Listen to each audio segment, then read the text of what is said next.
नमस्कार, मेरा नाम डॉक्टर दिनेश अग्रवाल है। मैं सीनियर चाइल्ड स्पेशलिस्ट हूँ। मैं प्रैक्टिस करता हूँ मधु विहार में 1994 से। आज के वीडियो में मैं एक नई बीमारी के बारे में बताऊंगा जो इस मानसून सीजन में कॉमन होती है, एक्यूट डायरिया।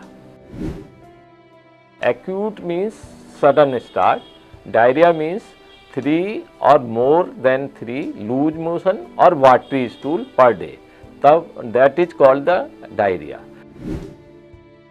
अब इसके कॉजेज क्या हैं? मानसून में मेनली वायरल डायरिया कॉमन होता है, बट अदर कॉजेज में बैक्टीरियल डायरिया हो सकता है, एंटीबायोटिक्स इंड्यूस्ड डायरिया हो सकता है, सिस्टमिक इलनेसेस होती हैं जो आंतों से संबंधित नहीं होती, जैसे कान में इन्फेक्शन हो गया उसके बाद भी डायरिया हो सकता है क्योंकि उससे रिलेटेड सिस्टमिक इलनेस, निमोनिया हो गया उससे भी डायरिया हो सकता है। तो these are the common causes of acute diarrhoea.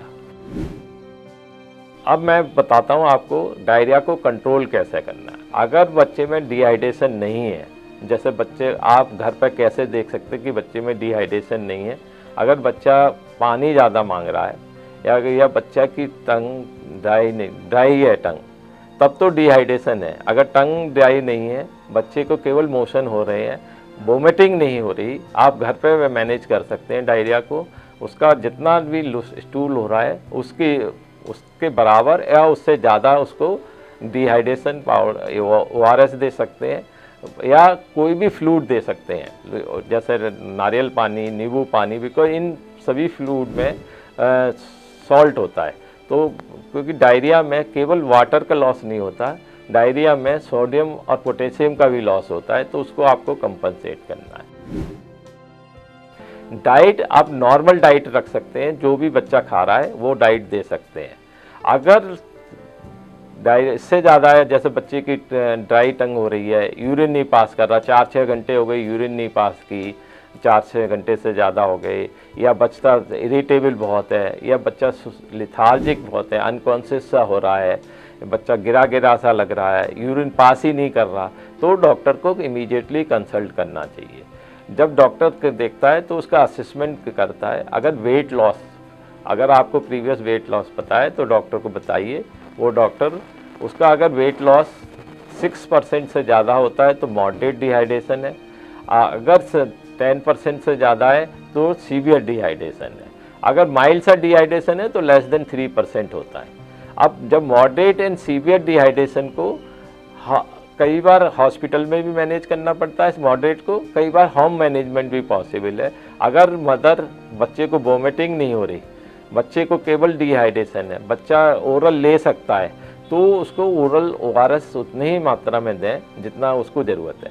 जैसे मॉडरेट डिहाइड्रेशन में हम 75 ml पर kg के हिसाब से उसको फ्लूइड देते हैं एडिशनल, जो उसकी नॉर्मल रिक्वायरमेंट है, normal in addition to normal requirement.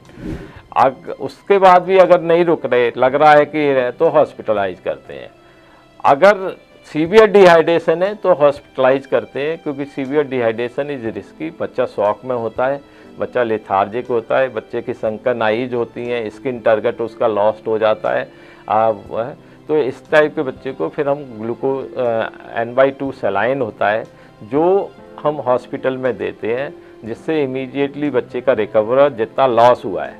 Loss normally severe dehydration में हम 100 ml पर kg के हिसाब से देते हैं डेफिसिट फ्लूइड, प्लस अगर बच्चा 10 kg का है तो 100 ml पर kg पर डे उसकी मेंटेनेंस रिक्वायरमेंट होती है, जो मिनिमम की ज़रूरत है। अगर बच्चा 10 से 20 किलो का है तो 50 ml पर kg पर ऐड करते 1000 प्लस 50 ml पर kg पर डे। अगर बच्चा 20 किलो से ज़्यादा हुआ है तो 1500 प्लस 20 ml पर kg के हिसाब से, प्लस डेफिसिट फ्लूइड। और हमारा ये कोशिश रहती है कि ये जो डेफिसिट हुआ है, डेफिसिट वो 8 से 10 घंटे में कंपनसेट हो जाए, बाकी फिर मेंटेनेंस फ्लूइड पर डालते हैं। डायरिया है उसमें ज़्यादातर रोल बनाना का रोल है, क्योंकि बनाना थोड़ा बाइंडिंग एजेंट होता है। हम उसको बनाना दे सकते हैं, राइस दे सकते हैं, कर्ड दे सकते हैं, क्योंकि कर्ड में ना प्रोबायोटिक्स होते हैं जो आपके डायरिया को कंट्रोल करने में हेल्प करेंगे, तो प्रोबायोटिक्स दे सकते हैं। इस तरह से हम घर पर कंट्रोल कर सकते हैं डायरिया। अब ड्यूरिंग डायरिया हमको यही देखना है कि उसके इलेक्ट्रोलाइट ठीक है, उसके कोई इन्फेक्शन के टेस्ट करा लेते हैं जिससे ये पता लग जाए कोई इन्फेक्शन तो नहीं है। अगर इन्फेक्शन है तो बैक्टीरियल इन्फेक्शन है या सिस्टमिक इन्फेक्शन है तो ट्रीटमेंट करते हैं। आजकल जो डायरिया है वो मेनली वायरल डायरिया होता है, क्योंकि मानसून जब चेंज होता है तो वायरल इन्फेक्शन बहुत कॉमन होते हैं, इसलिए वायरल डायरिया बहुत कॉमन होता है। प्रिवेंशन के बेस्ट है कि पानी का ख्याल रखिए, वही डायरिया के पानी, साफ पानी पिलाइए, safe drinking water, safe excreta disposal, हाथ साफ करके खाना खाइए, हाथ धोते रहिए, मिट्टी में मत खेलिए, खेलने के बाद हाथ धोइए।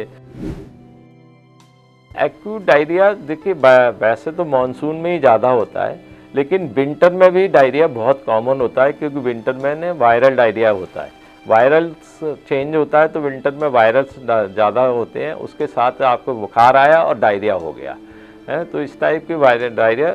लेकिन समर में आजकल डायरिया कम आता है, आजकल डायरिया तो मानसून में आता है या विंटर में ज़्यादा आता है।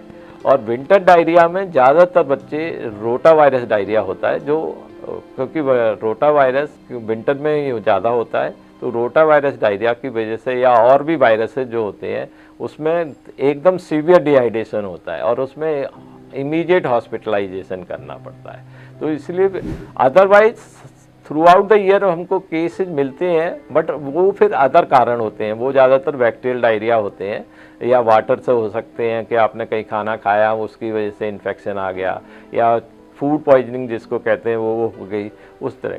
लेकिन हाँ, मानसून में और हमको करीब 10 से 20% बच्चों में डायरिया कॉमनली मिल जाता है। देखिए जो डायरिया है 10 से 20% इंसिडेंट होता है, उससे पेरेंट्स को घबरा जाते हैं कि ये तो बहुत बड़ा इंसिडेंट है। घबराने की ज़रूरत नहीं है, घर पर आप प्रिकॉशन ले सकते हैं। जो पर्सनल हाइजीन है उसको लें, हैंड हाइजीन लें, फूड हैंडलिंग अच्छी तरह से करें, बाहर का खाना ना खाएं, ये सब चीज़ें आप प्रिकॉशन लेंगे तो डायरिया मैनेज हो सकता है। और माइल्ड बताया dehydration can be manage at home, only hospitalisation ज़रूरत पड़ती है सीवियरली डिहाइड्रेशन में या मॉडरेट डिहाइड्रेशन में। बाकी सारी चीज़ें घर पे मैनेज कर सकते हैं, आप बिल्कुल घबराइए नहीं। और जितनी भी होम रेमेडी हैं जैसे फ्लूइड का रिप्लेसमेंट, आप ORS मार्केट में नहीं है तो आप होममेड ORS भी बना सकते हैं, बट आजकल ORS हर स्मॉलर सिटी में भी अवेलेबल है और बिगर सिटीज़ में भी अवेलेबल। बट ORS में एक स्टैंडर्ड सॉल्यूशन होता है, इसलिए ORS बना के रखें। ORS के दोनों तरह के पैकेट आते हैं। छोटा बच्चा है तो 200 का पैकेट बना के रखें, 24 घंटे तक उसको यूज कर सकते हैं। अगर बड़ा बच्चा है तो 1 लीटर का बना सकते हैं, उसको 24 घंटे तक रख सकते हैं, फिर री यूज नहीं कर सकते। अगली बार अगले 24 घंटे के बाद देना है तो फिर री बनाना पड़ेगा।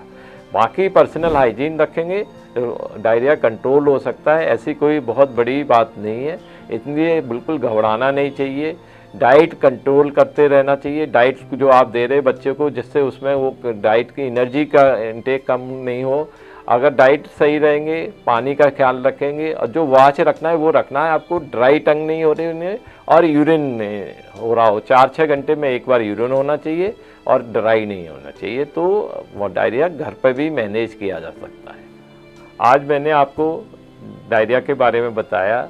अब मेरा ये सीज़न में डायरिया बहुत कॉमन होता है, मेरा यह है कि आप ये वीडियो को देखिए, बार बार देखिए और जो चीज़ें बताई हैं उनको फॉलो करिए। आप इस वीडियो को निरोगम चैनल पर देखते रहिए, निरोगम चैनल को सब्सक्राइब कीजिए, सगे संबंधियों को बताइए कि ये ऐसा वीडियो है जिसके बारे में आप कॉमनली देख सकते हैं। ये कॉमन डिजीज़ हैं जो मानसून के सीज़न में होती हैं। ऐसे वीडियो मैं आगे भी डालता रहूँगा जो कॉमन बीमारियां होती हैं आपकी। चलिए मिलते हैं नए अगले वीडियो में नए टॉपिक के साथ, तब तक देखते रहिए निरोगम चैनल। नमस्कार।